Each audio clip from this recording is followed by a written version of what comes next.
Hi, my name is Daniel Sapp. I'm in BSN 366. I will be performing my neurovascular assessment video. I'm going to go ahead and begin. I've knocked on a door, shut the door, provided patient privacy. Hi, I'm Daniel. How are you?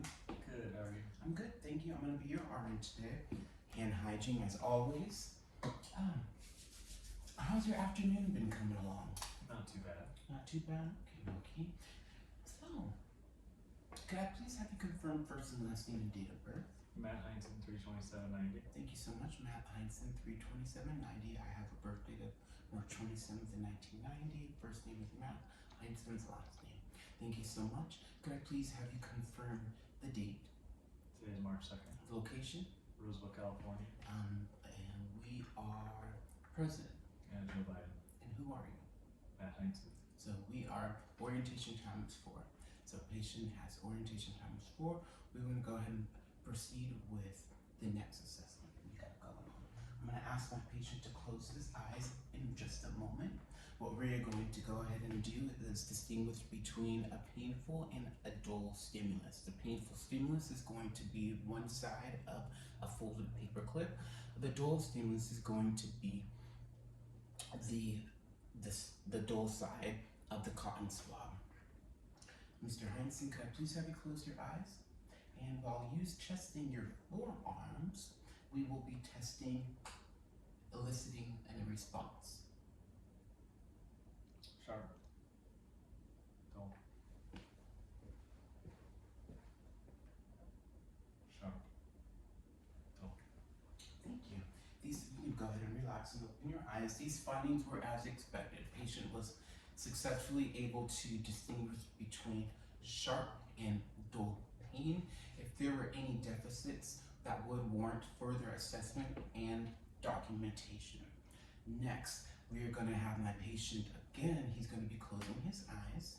And what we're going to be doing is looking for the movement of the great toe or the great fingers. In this case, we're going to be doing the movements of the great toes. The great fingers, pardon me. Now, Mr. Heinzen, you could open, if I can have you just put your arms out like that. And what I'm going to do is, without you knowing, lift up your great fingers, okay? Lifting the fingers up. Yep, lifting up. Okay. So patient was successfully able to distinguish between lifting flexion up of the great fingers as well as flexion of the bilaterally, pardon me. Patient successfully was able to distinguish fingers being lifted up with his eyes closed. That is assessment finding that is positive and as expected.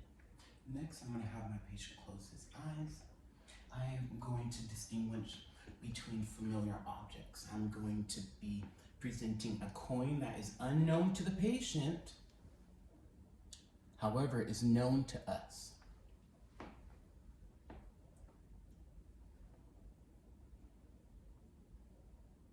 Quarter. Thank you.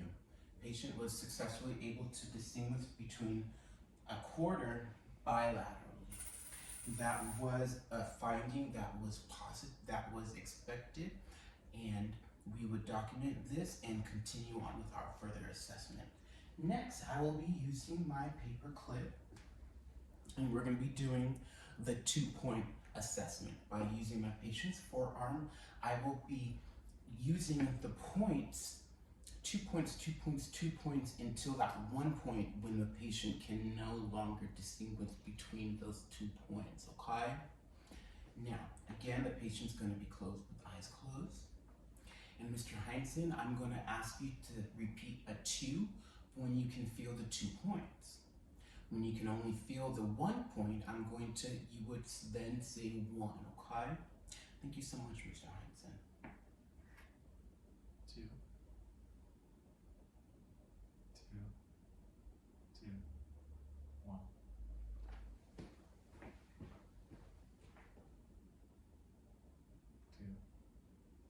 2. 2. 1. And Mr. Mr. Henson, you can go ahead and close your eyes. I would go ahead and document this and measure the locations bilaterally where the patient stopped and was not able to distinguish the two points. That would be measured, that exact location on each arm, and that would be documented, and we would go ahead and proceed with our next assessments. And again, this was expected, and what we are hoping to find as for the patient to be able to distinguish those twos from that one, okay? Next, we are going to have my patient again close his eyes. I will be using my cotton swab, and what we're going to be doing here is writing either a letter or a number inside my patient's palm, and we're going to go ahead and see what this assessment gives us.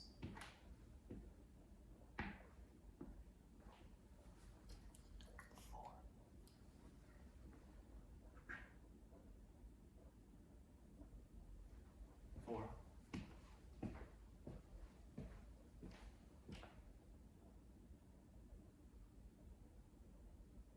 Four.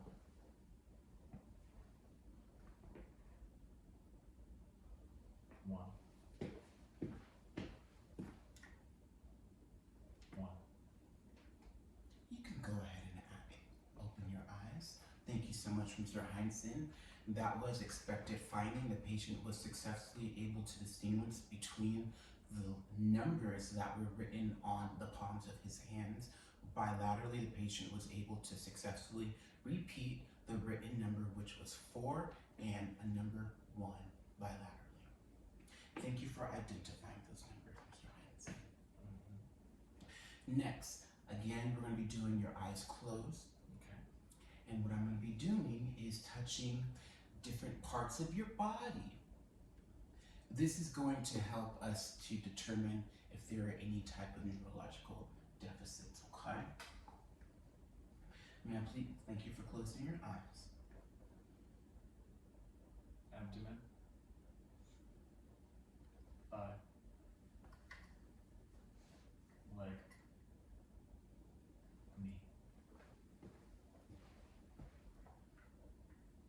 Abdomen. Thigh. Leg.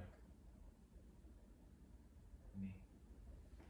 You can go ahead on your eyes. This was an expected assessment finding. The patient was able to successfully identify the locations of the body that were being touched at the correct time, bilaterally. This would be documented, and we would proceed to our next assessments, okay? How are you doing, Mr. Heinzen? Good. You doing okay? What we're gonna go ahead and do here is just do a little adjustment here. Excuse me. All right. We're gonna be doing some reflexes. And so what we're gonna be doing here, client is going to keep his eyes open, and what we're gonna be doing is doing some detended reflexes. I will be striking my patient's his patellar as well as his biceps. First and foremost, we always have to assess for that tendon, okay? So therefore, I'm going to assess for that patellar tendon. I'm palpating for that tendon. Once I've located that tendon, what am I gonna be doing is gently but briskly,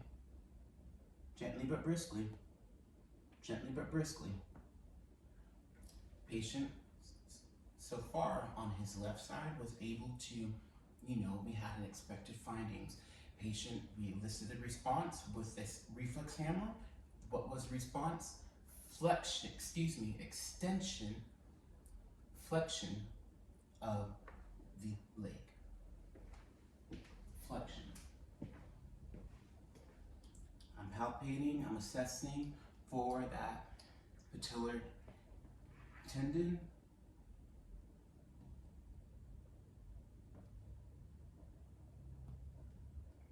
And again, patient was successfully able to elicit the response bilaterally, and we would document that, and we would go ahead and proceed with the biceps. 45-degree angle, I'm gonna ask them to lift my patient's arm. I'm going to first palpate for that tendon. Once I have palpated for that bicep tendon, what am I looking for? Boom, see.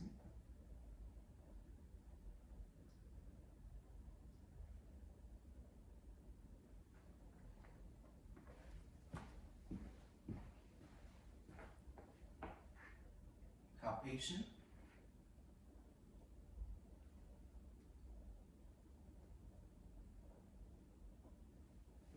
Patient was able to successfully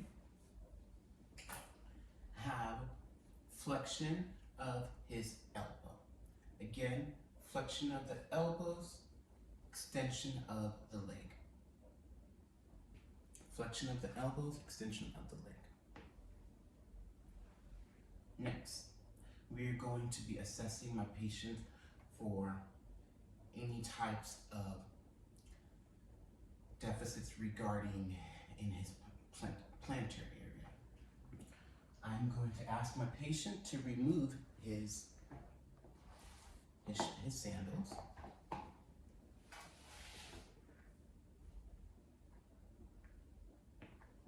And I will be lifting up the palm of my patient's, I'll be lifting up the bottom of the patient's foot and coming at the medial side of the foot. What am I looking for? I'm expecting for flexion of all toes. So coming up the bottom, working my way up to the medial, and what do we get? We got flexion of all toes. Coming up from the bottom, working my way through the medial, and what are we getting? Flexion of all toes. Coming up from the bottom, working my way to the medial, and what are we getting? We got flexion of all toes. This was an expected finding. We got flexion of all toes, and again, with the DTRs, we got flexion of the elbows, extension of the leg. Next, Mr. Heinsohn, how are you doing? Good. You're doing okay? All right, I'm going to support my patient's leg, and we are going to be assessing for an ankle clonus. While what I'm going to be doing is briskly dorsiflexing my patient's foot and providing support, and what we are expecting to see is no sort of contraction or rapid muscle movements. So briskly up,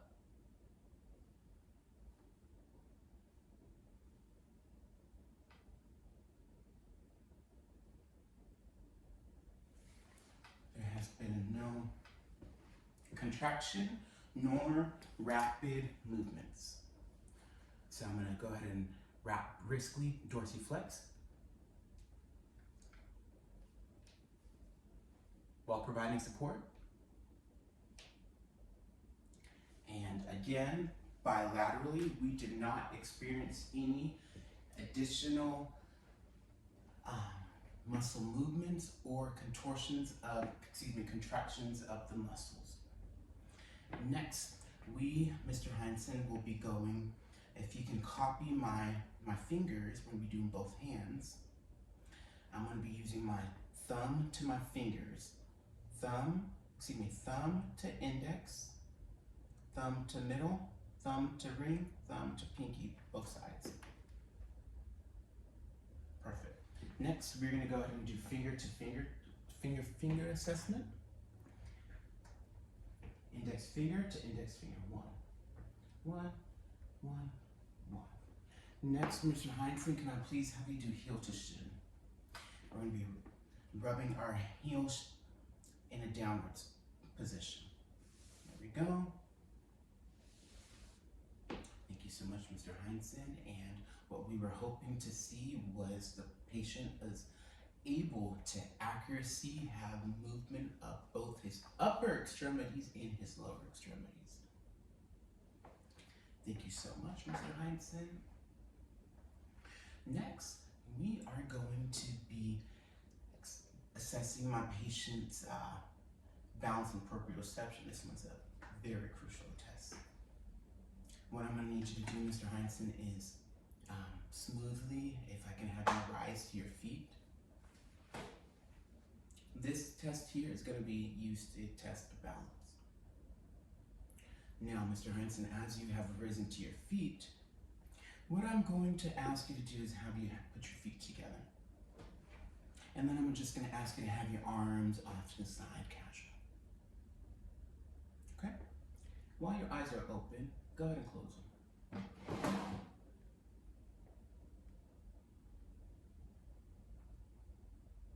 A little swaying is expected.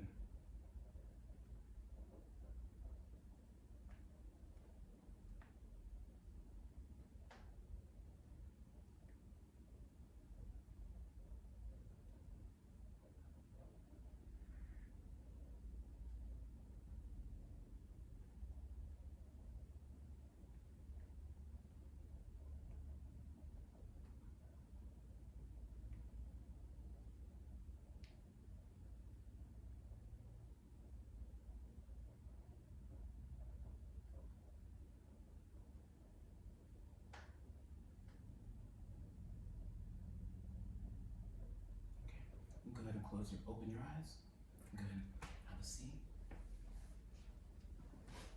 And again, what was expected was a little swaying. This would be documented, and we would go ahead and proceed to our next assessment. Next, we will go ahead and be assessing our patient's posture, his gait, and for any abnormalities. So what I'm going to have my patient do is I'm going to have you stand up. And if I can just have you walk forward.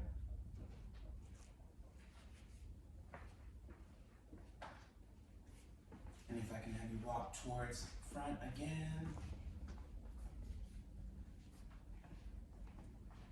Thank you so much, Mr. Heinsohn. You can go ahead and have a seat. And again, here the patient was demonstrating smooth and regular rhythm, and symmetrically, he was walking symmetrically with no deficits, so symmetrical. I observed patient's gait and posture. Patient was demonstrating no deficits or no abnormal gait or posture. Patient was smooth and regular. Patient had smooth posture and regular swaying while movement. The patient was symmetrical with his arms, and there were no deficits that were noted upon assessment. Mr. Heinsohn, do you have any questions? No. Of course, as always, we would document every single one of these assessment findings. Document the patient's response to the assessments. Once we've had documented, we can go ahead and conclude our video. However, hand hygiene as always. And again, my name is Daniel Sapp. This is BSN 366. And this is going to conclude my neurovascular assessment video. Thank you.